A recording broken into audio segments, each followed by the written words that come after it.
Mark chapter 7, verses 24 through 37. Listen for the word of the living God as we read these words. From there, Jesus set out and went away to the region of Tyre. He entered a house and did not want anyone to know he was there. Yet he could not escape notice. For a woman whose little daughter had an unclean spirit immediately heard about him, and she came and bowed down at his feet.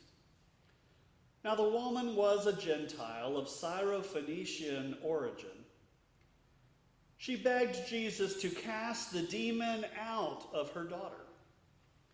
He said to her, "Let the children be fed first, for it's not fair to take the children's food and throw it to the dogs."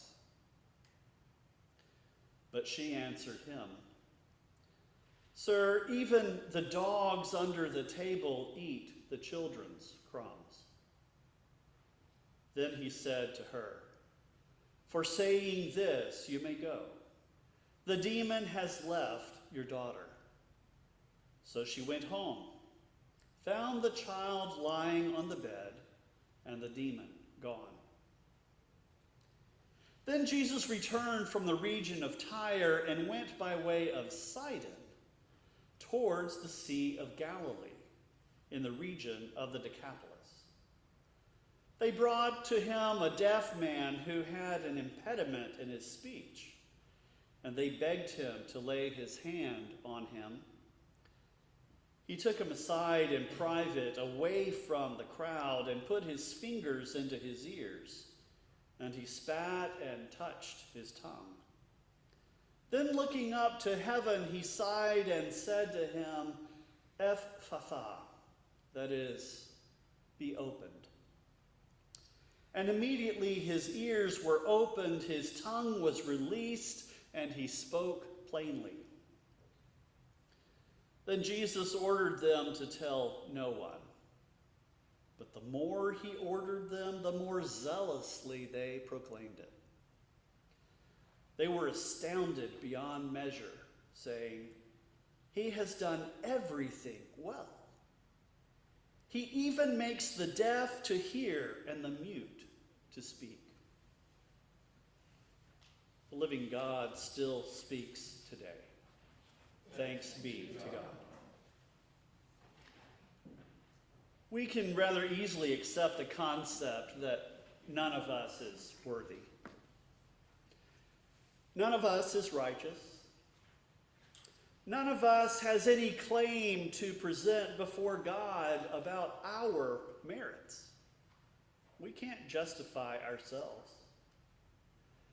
At the same time, we easily and readily make a big deal of just how some group or another exists on some other plane of unworthiness, unrighteousness, or less than the average human being. Maybe it's their allegiance to a politician, to a party. Maybe it's economic standing. Maybe it's one's immigration status, nationality, educational level, criminal record, mental illness. If none of us are truly worthy, however, how do we determine who is worthy enough? Jesus has just been engaging the issue of rules and traditions in opposition to fulfilling God's singular command that we talked about last week, the heart of God's will. Love. The next thing we hear from Mark is not that Jesus merely left town, he left Israel altogether. He took his disciples and left the region, going to what had been known as the land of the Phoenicians on the edge of Syria. In the southern part of what we consider today as Lebanon. It was pretty obvious that he was going to encounter people outside the fold of Israel on this trip. He stepped out of Israel's lands to enter places that had never been part of Israel. Even at its greatest expansion under David and then Solomon,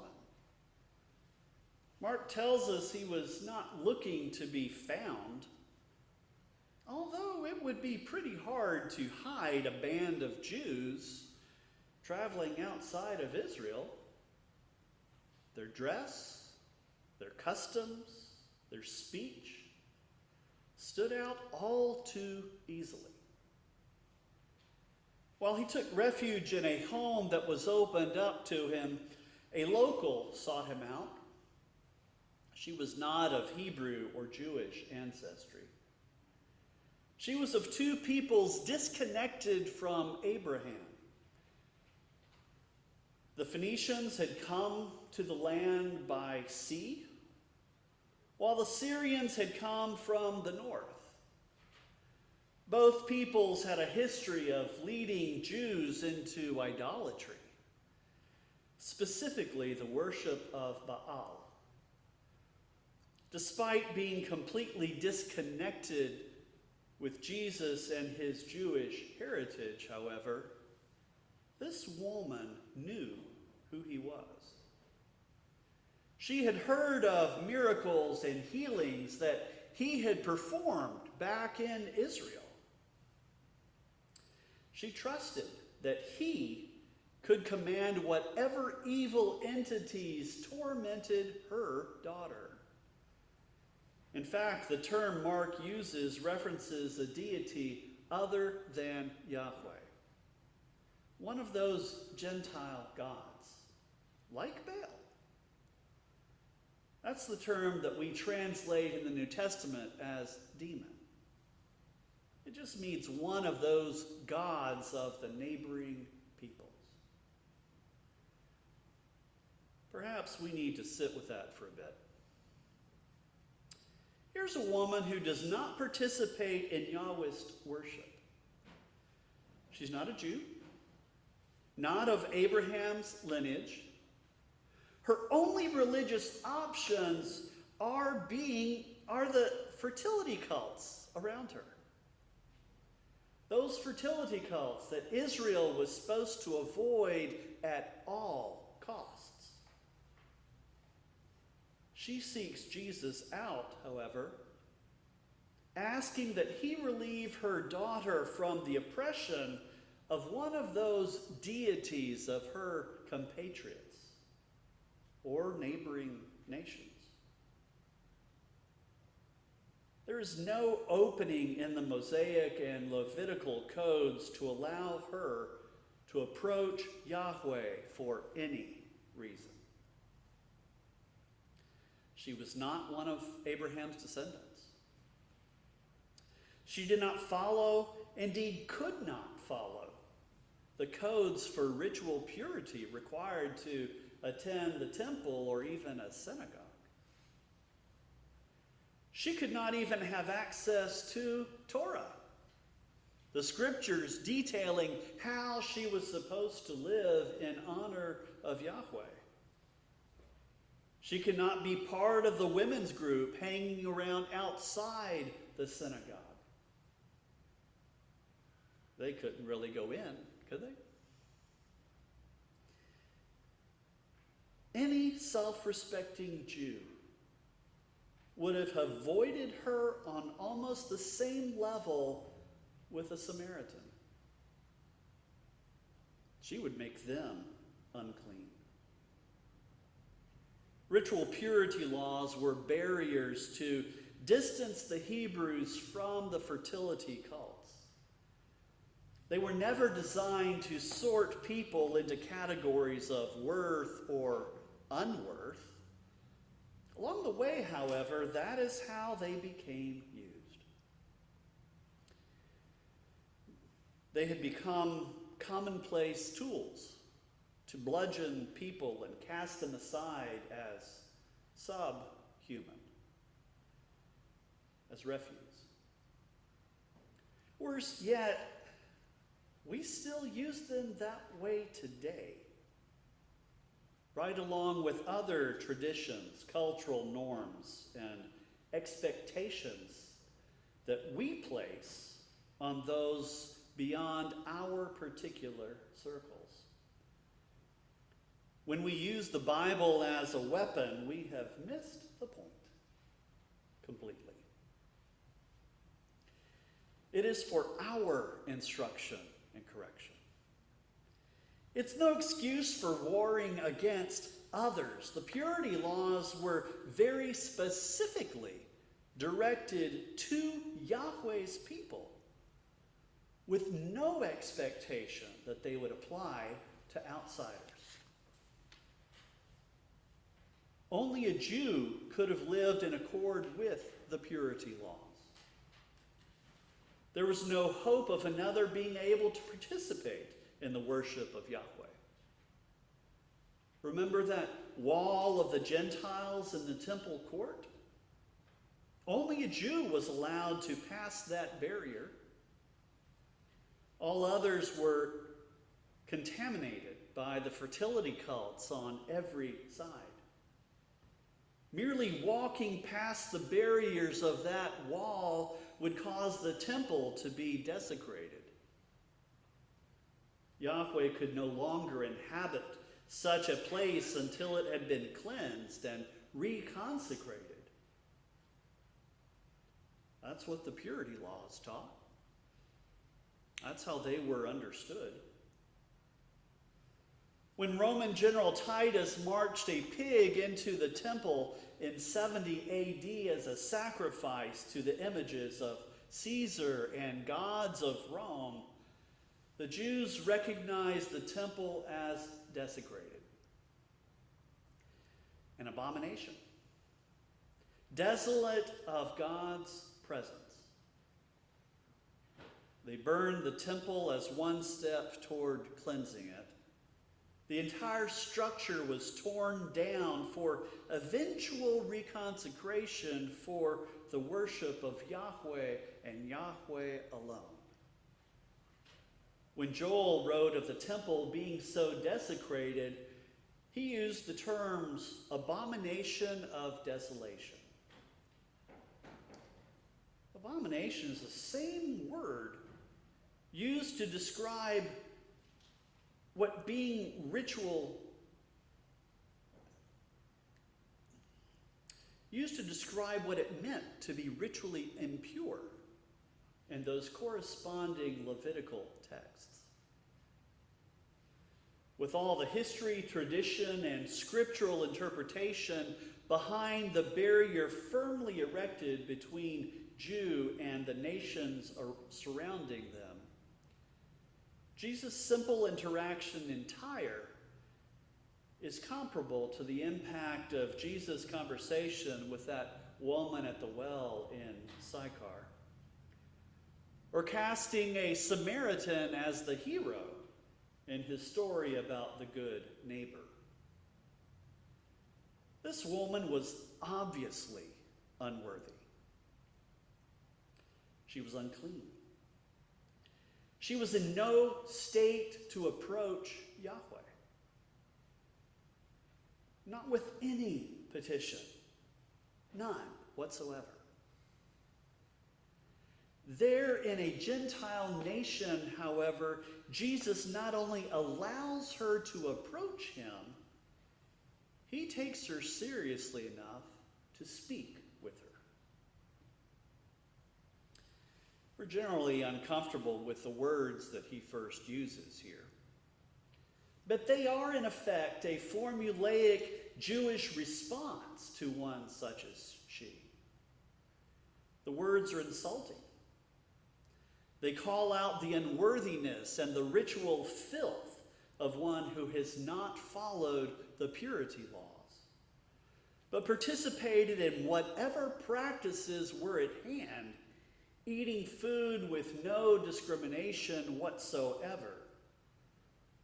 Not only would she have been made unclean by contact with others around her, she would have been an active participant in those rituals, as well as eating food first offered to idols, meat with blood in it, caring nothing for keeping kosher.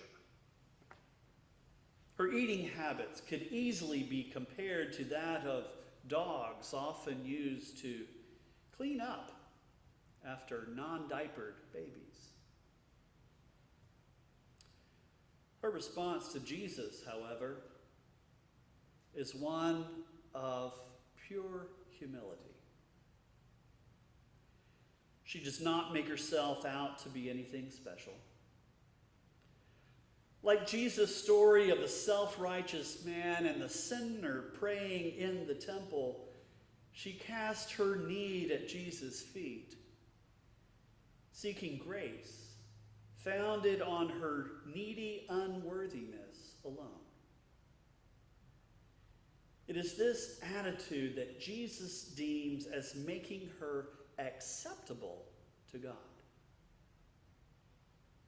It's her trust in the goodness of Yahweh despite or even because of her unworthiness, her being unclean. Jesus pronounces her daughter released from this deity tormenting her. Then he leaves with his disciples to return to the Decapolis on the opposite side of Galilee.